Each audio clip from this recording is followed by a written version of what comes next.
তো বন্ধুরা, good afternoon, শুভ দুপুর।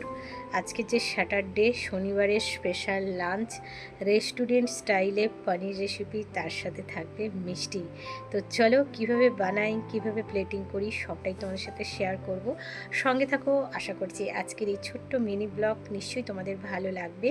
তো আজকের যে শনিবার, মানে বুঝতেই পারছো, শ্রাবণ মাস চলছে, মানে একটু সব বাড়িতেই ভেজ রান্না, প্রায় কিছু কিছু বাড়িতে হয়তো হয় না। তো যাই হোক, আমার বাড়িতে তো ভেজ। তো আজকে আমি বানাবো রেস্টুরেন্ট স্টাইলে পানির রেসিপি, তো একদম ঘরোয়া পদ্ধতিতেই। তো আর এখানে দেখো আমি একটু পুর বানিয়ে নিচ্ছি। তো কী বানাবো অবশ্যই শেয়ার করবো। তো পুরটা আগে বানিয়ে নিই।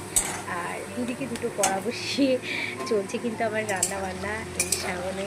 তো এইভাবেই আমাকে ম্যানেজ করতে হয় সকালবেলাটা, স্কুল টাইম, অফিস টাইম, সবটাই একা হাতে আমি করি। কীভাবে করি সেটা তোমার সাথে শেয়ার করছি।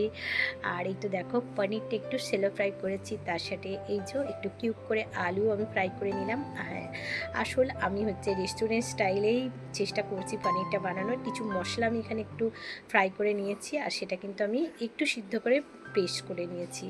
আর ফোড়নে দিয়েছি দালচিনি, লবঙ্গ, এলাচ। আর সাদা তেলে কিন্তু আমি এটা বানাচ্ছি। 1 টিস্পুন মতো আমি বাটার এখানে দিয়ে দিয়েছি। তো যাই হোক, মশলাটাকে কিন্তু খুব ভালো করে কষাতে হবে। আর এখানে আমি অল্প একটু লঙ্কার গুঁড়ো, আর পরিমাণ মতো নুন, অল্প একটু চিনি, তবে চিনিটা কিন্তু অপশনাল।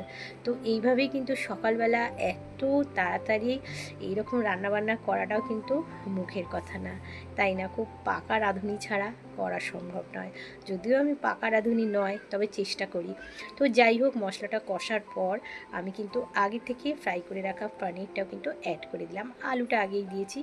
আর দেখো, রান্নায় কিন্তু তোমরা সব সময় চেষ্টা করবে গরম জল দেওয়ার।